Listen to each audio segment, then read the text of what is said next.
நான் தான் உங்கள் சமாக்கா. இப்ப நம்ம என்ன பார்க்க போறோம்னா ரைஸ் கிண்ட போகிறேன். பாருங்க, நம்ம ரைஸுக்கு தேவையான பொருள் கோசு, அடுத்து ரைஸ் பொடி, அடுத்து மிளகு பொடி, இவ்வளவுதான் போடுவோம் ஃப்ரெண்ட்ஸ். ரைஸுக்கு தொட்டுக்கிட என்ன தெரியுமா, மீன் பொரியல். பாருங்க ஃப்ரெண்ட்ஸ், எவ்வளவு சூப்பரா இருக்குன்னு பாத்தீங்களா மீன். பண்டாரி மீன் துண்டு துண்டா இருக்கு ஃப்ரெண்ட்ஸ், நல்ல துண்டு துண்டா இருக்கு பாத்தீங்களா ஃப்ரெண்ட்ஸ். இந்த மீன் நேத்து பிடிச்சிட்டு வந்த மீன், பண்டாரி மீன் நேத்து பிடிச்சிட்டு வந்தது. இதே போல நாங்க நிறைய மீன் பிடிச்ச இது வீடியோ போட்டு விட்டுருக்கோம், நீங்க பாருங்க. அதே மாதிரி சமையல் குறிப்பும் நிறைய போட்டிருக்கோம் ஃப்ரெண்ட்ஸ். பாருங்க ஃப்ரெண்ட்ஸ், பார்த்து லைக் பண்ணுங்க, ஷேர் பண்ணுங்க, கமெண்ட் பண்ணுங்க, சப்ஸ்கிரைப் பண்ண மறந்துடாதீங்க. கோசு போட போறோம் பாருங்க ஃப்ரெண்ட்ஸ். இந்த கோசு போட்டாச்சு. முட்டை ஊத்தி தானே கோசு போடணும்னு நினைப்பீங்க, ஆனா நாங்க முட்டை எங்களுக்கு பிடிக்காது பார்த்துக்கோங்க, சோத்துல போட்டு வேற சாப்பிடுறது. அதனால கோசை போட்டு நாங்க கிண்டுறோம்.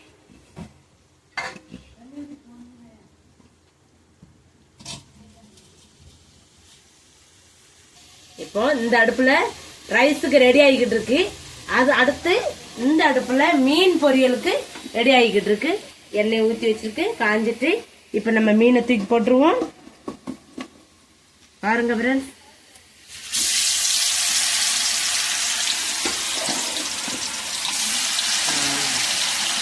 இது ஒரு பக்கம் பொரிஞ்சுக்கிட்டு இருக்கட்டும். அடுத்து நம்ம இதை கிளறி விட்டுக்கிடுவோம்.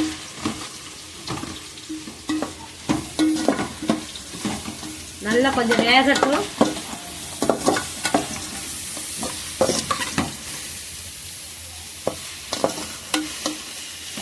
இது வேகிறதுக்கு கொஞ்சம் நம்ம உப்பு போட்டுக்கிடுவோம், தேவையான அளவு.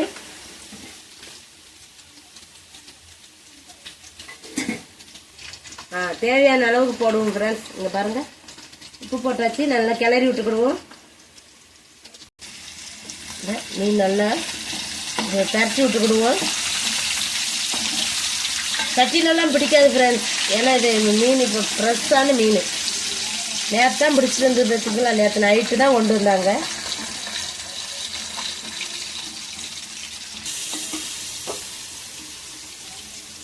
நல்லா இருந்தா வெந்து வருது பார்த்தீங்களா. இன்னும் கொஞ்சம் வேகட்டும். கோஸ் கொஞ்சம் நல்லா வேகணும், இல்லைன்னா நரிச்சுன்னு கடி போடும் பார்த்துக்கோங்க ஃப்ரெண்ட்ஸ். நல்லா மீன் இருந்தால் நல்லா பாருங்க வெந்துருச்சு பார்த்தீங்களா, எப்படி வெந்திருக்குது. நல்லா வெந்துட்டு நம்ம இப்போ எடுத்துருவோம். இந்த மீனை எடுத்து ஒரு பாத்திரத்தில் நம்ம எடுத்து வச்சிருவோம். அப்படியே வீடியோவை பார்த்துக்கிட்டே இருங்க ஃப்ரெண்ட்ஸ். எல்லா மீனும் பொரிச்சிட்டு உங்களுக்கு கடைசி நான் காமிக்கிறேன். பாருங்க ஃப்ரெண்ட்ஸ், நல்லா வெந்துருச்சு. இப்போ அதுக்குள்ள நம்ம என்ன சேர்க்க போறோம்னா மிளகு பொடி தேவையான அளவு போட்டுக்கிடுவோம். மிளகு பொடி சேர்த்தாச்சு. அதை லேசாக கிளறி விட்டுக்கிடுவோம்.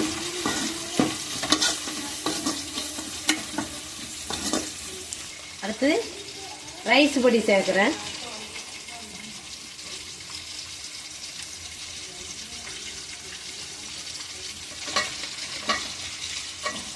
நல்லா கிளறி விட்டுக்கிடுவோம்.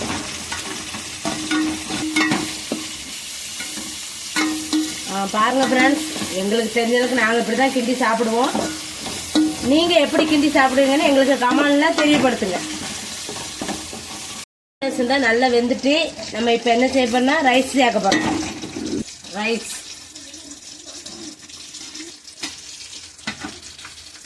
நம்ம தேவையான அளவுக்கு ரைஸ் போட்டுக்கிடுவோம். ஏற்கனவே நம்ம சாதாரண அரிசியில் நான் பிரியாணி, தக்காளி பிரியாணி கிண்டி இருக்கிறேன் ஃப்ரெண்ட்ஸ். அது நீங்கள் வீடியோவில் போய் பாருங்கள்.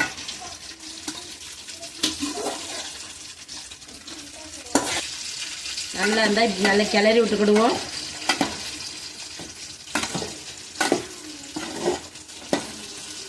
எல்லாம் ஒன்றுக்கு ஒன்று நல்லா சேர்ந்து இது கூட நம்ம என்னன்னா அடுத்து ஒரு ரைஸ் பொடி இருக்கு பார்த்துக்கோங்க, அதை நம்ம சேர்த்து போட்டு கிண்டிடுவோம்.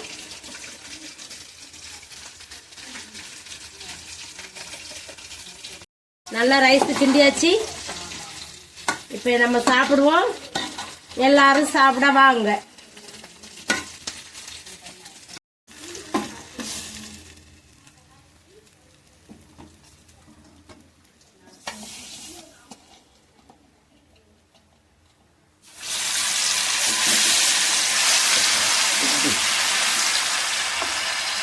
மீனை போட சொன்னா என் கையை சுட்டு வச்சுட்டீங்க மாட்டா. நண்பர்களே, ரைஸ் ரெடி, பொரிச்ச மீன் ரெடி. இன்னும் மீதி உள்ள மீனை பொரிச்சுக்கிட்டு இருக்கிறோம். இங்கே கொஞ்சம் ஒரு 3 துண்டு போல் கிடக்கு.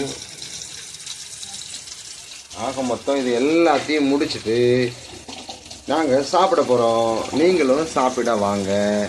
ஓகே நண்பர்களே, நாங்கள் இப்படி தான் எங்களுடைய வீட்டில் இந்த மாதிரி சிம்பிளாக ஏதாவது சமைச்சு சாப்பிட்டுக்கிடுவோம். உங்களுக்கு பிடிச்ச மாதிரி நீங்கள் எப்படி சமைப்பீங்க அப்படிங்கிறதையும் எங்களுக்கு கொஞ்சம் கமெண்டில் தெரிவிங்க. இதில் வேறு என்னதெல்லாம் எக்ஸ்ட்ரா சேர்த்தா நல்லாயிருக்கும் ரைஸுக்கு அப்படிங்கிறதையும் எங்களுக்கு நீங்கள் சொல்லுங்கள். அதே போல் மீன் பொரிக்கிறது நாங்கள் வெறும் சிக்கன் பொடியை போட்டு விறகி அப்படியே பொரிச்சிருந்தோம். இதில் வேறு எதுவும் உள்ளே சேர்த்தா நல்லா இருக்குமா அப்படிங்கிறதையும் நீங்கள் எங்களுக்கு கமெண்டில் கண்டிப்பாக சொல்லுங்கள். ஓகே நண்பர்களே, பாய், see you. அடுத்து நல்ல ஒரு வீடியோவில் உங்களை நாங்கள் சந்திக்கிறோம். பாய், see you, டாட்டா.